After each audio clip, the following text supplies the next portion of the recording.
If I had grown up in New York, Paris, or even Montreal, I wouldn't be here today talking to you about insects. But I was raised in the heart of a lush green paradise, an area I would be delighted to take you to. The Quebec I know the best, my home, the Abitibi region. Come with me.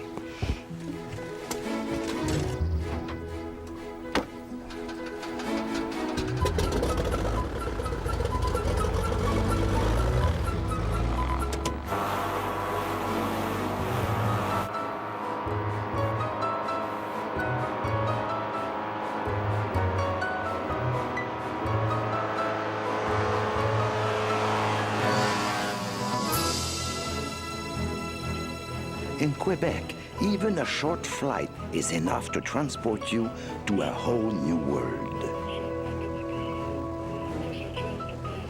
Pure, silent, and shimmering. Thousands of rivers and more than 1 million lakes cover the province with nearly 100,000 square miles of fresh water, which glistens like a mirror. For a naturalist like me, a microcosm such as this is a sheer delight. Some of the strangest creatures live here. Without scales or fins, they are as comfortable in water as any fish. Aquatic insects.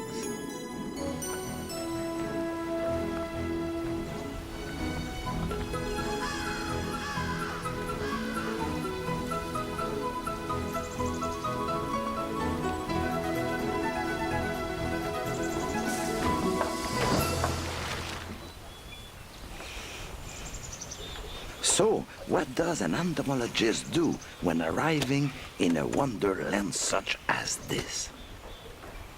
Go fishing, of course, because fishing and entomology go hand in hand. Do you see this little graceful winged beauty? It's dead.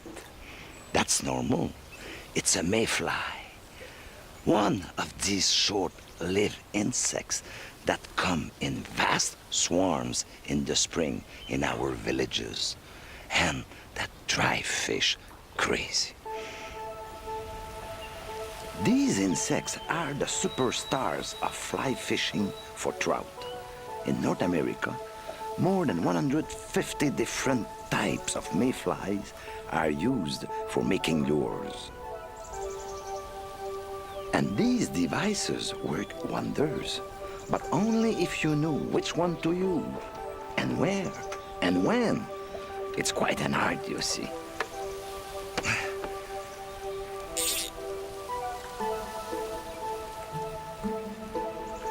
The appearance of the mayfly in spring is an astonishing sight, but it doesn't last long. In effect, these insects fly only long enough to complete a courtship dance. Then they die. A sorry fate, you might say. Well, it isn't really, because, as any trout may tell you, the mayfly lives a double life.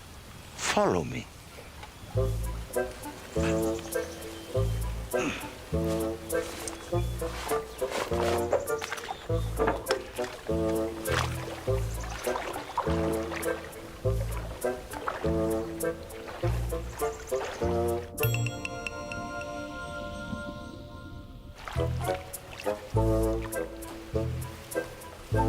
Here it is. That's what I wanted to show you. This funny-looking little worm is also a mayfly. Exactly the same insect.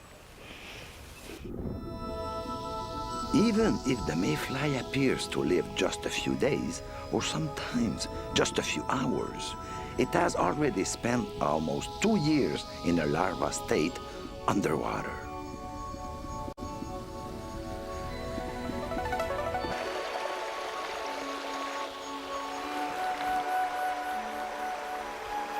But the mayfly is not the only insect that can do this.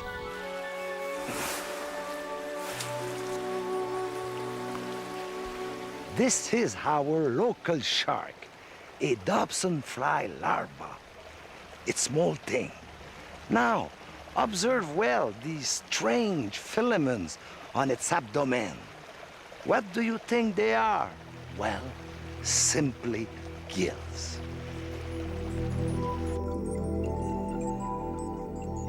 Fish do not hold a monopoly when it comes to having gills. Many aquatic larvae have them too. Whether on the inside or outside, gills allow an insect to draw oxygen from the water. The gills of a dobsonfly look like thorns, but those of other insects come in a variety of surprising shapes and sizes, like this dorsal crest or these 3 feathers.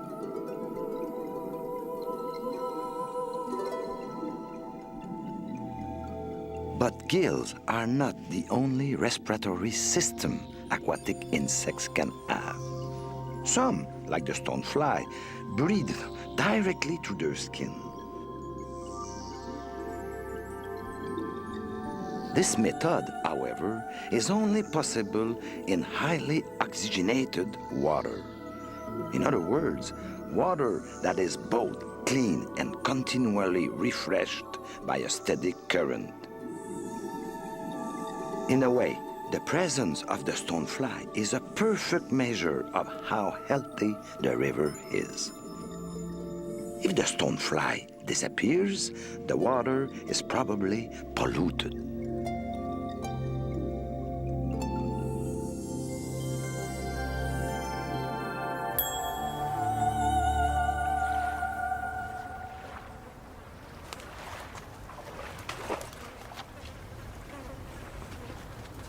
But aquatic larvae that feel right at home just about anywhere also exist. And I even know one which is really intrusive, especially here in Abitibi.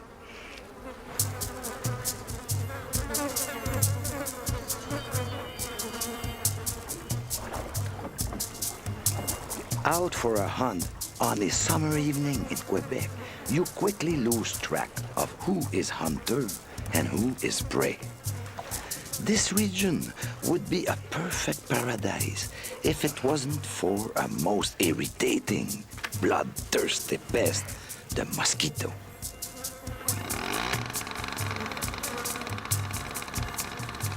Just a little light will help you appreciate just how massive their yearly invasion can be.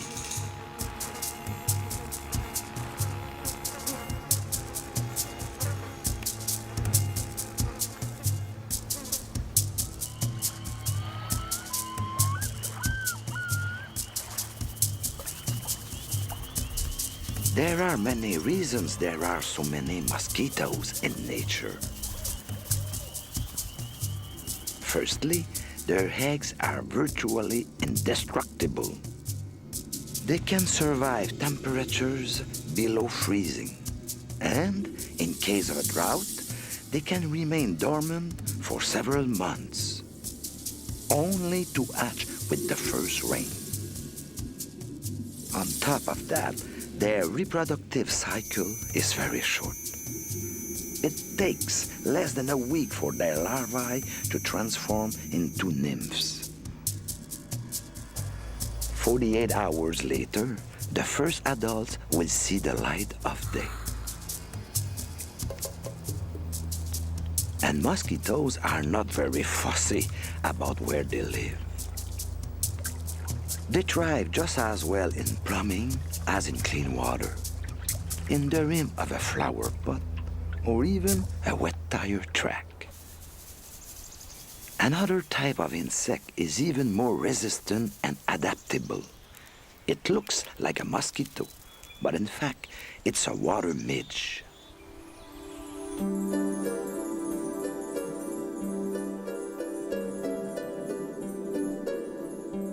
They can survive in almost anything. A pool of stagnant water, or even a puddle of gasoline. Their secret to survival is hemoglobin.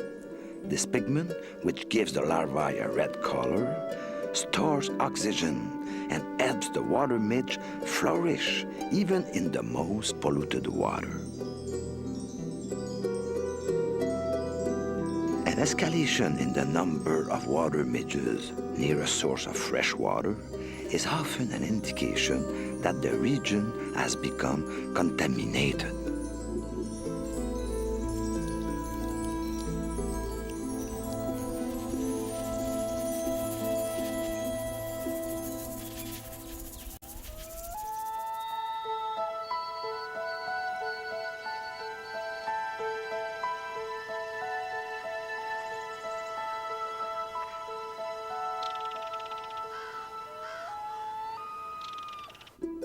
Water is not the exclusive domain of insect larvae. Many six-legged adults live here too, without the benefit of gills. How do they breathe underwater? Our six-legged divers originally lived on land and only conquered the aquatic world late in their evolution. So they breathe just like their landlocked cousins, through air holes or spiracles that line the length of their body and function like nostrils. But landlubbers need the oxygen found in air, not water. So, staying alive underwater is a huge challenge for these insects, like it is for us.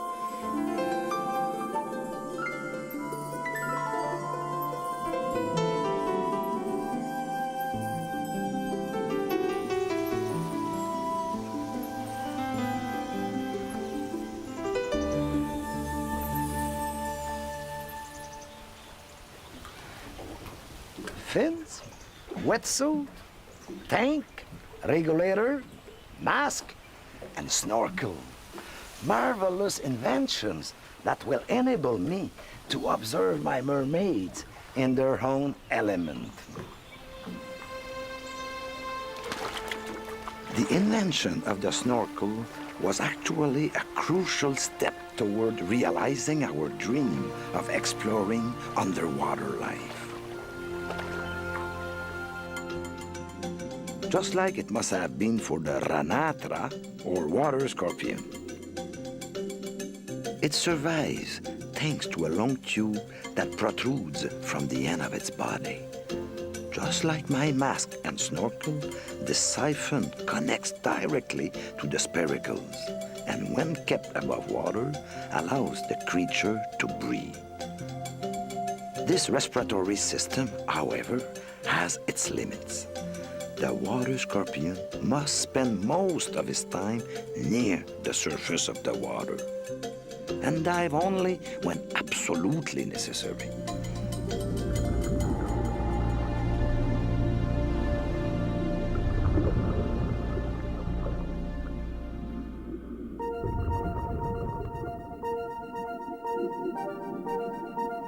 One of the largest aquatic insects around is Letoceros, the giant water bug, which can sometimes reach 4 inches in length.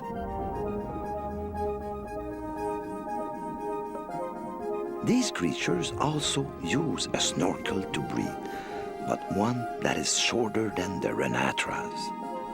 They are excellent swimmers which dive deep to capture their prey. But like the renatra, they must stay close to the surface.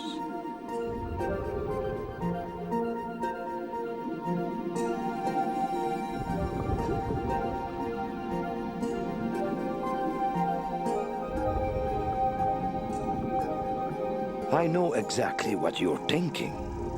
If insects really invented scuba diving, how come they're not more at home in the water? Well, consider the resourcefulness of this beetle. Without any equipment, knowledge of vertigo, or the principles of decompression, it is an excellent scuba diver.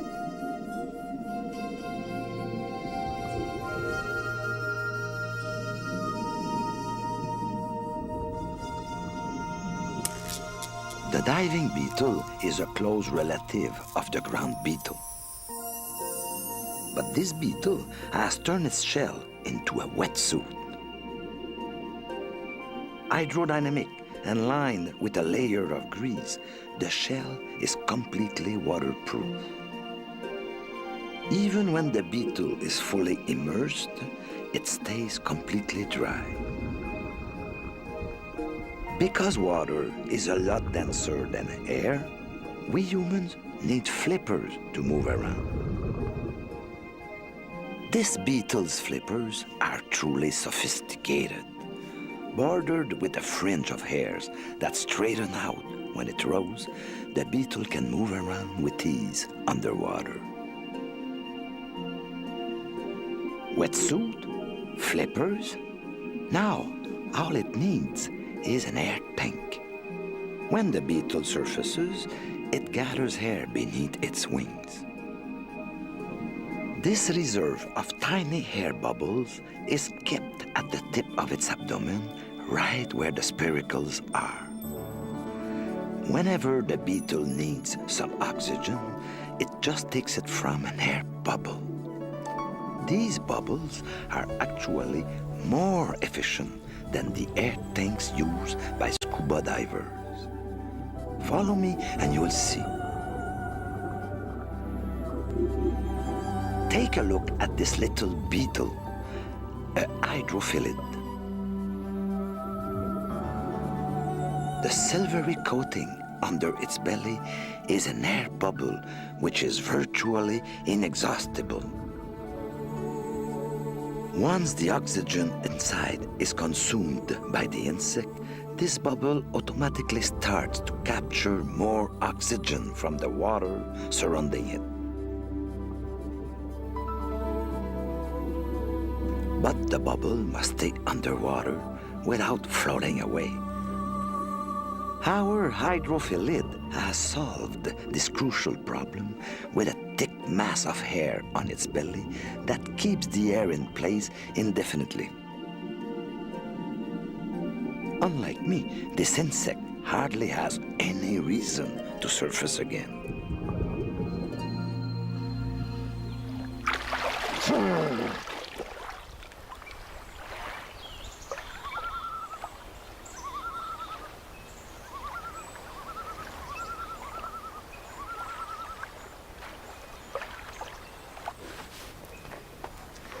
The insect's hairs help them to accomplish many other feats. If you thought that walking on water was a miracle, well, you haven't seen anything yet.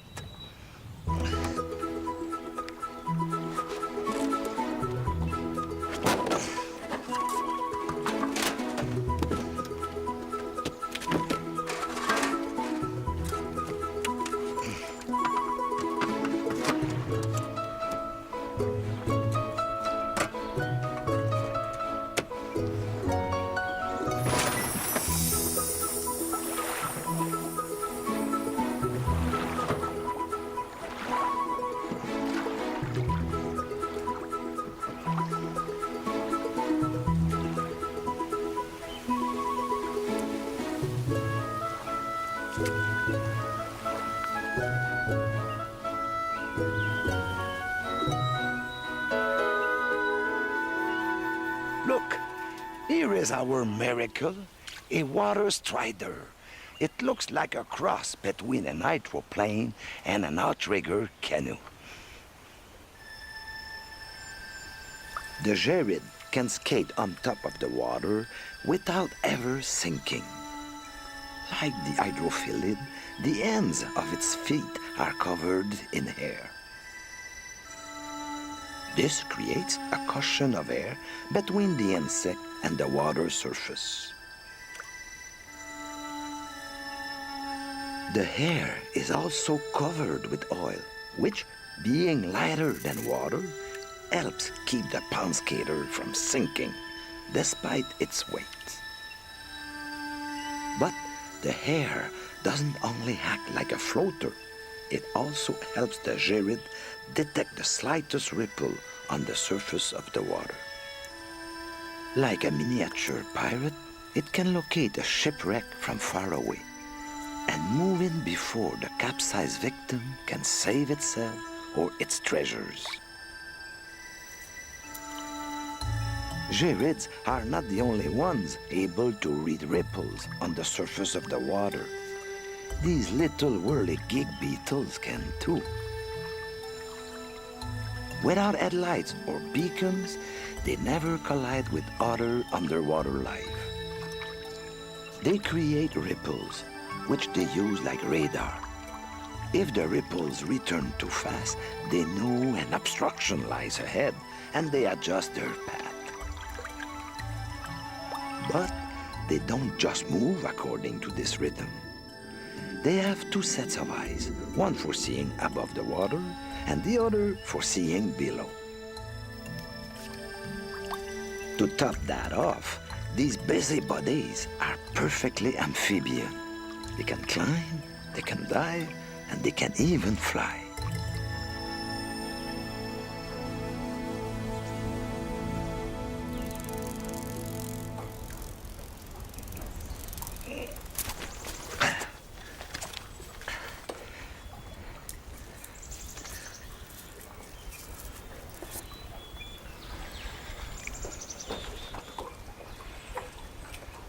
Dragonflies are the most highly perfected flying machine you can see on this planet.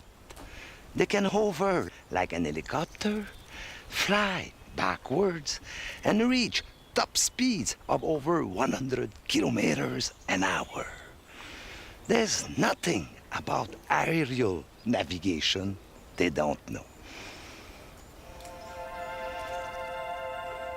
At barely a few days old, they represent the very height in submarine technology, able to breathe with the ease of a fish, swim like a siren, and hunt with the efficiency of a shark.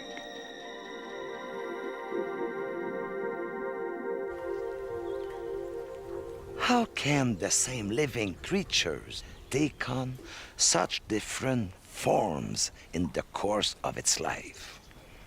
Well, that's a mystery we haven't completely solved yet.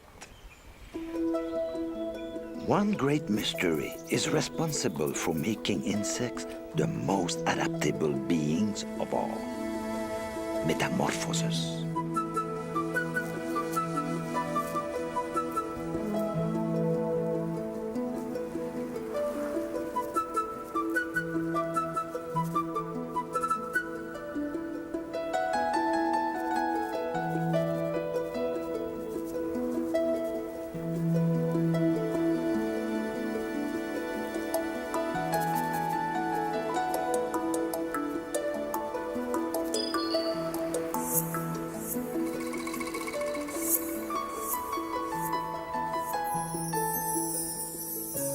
And as for us, pitiable land creatures, all we can do is reread the novels of Jules Verne and dream.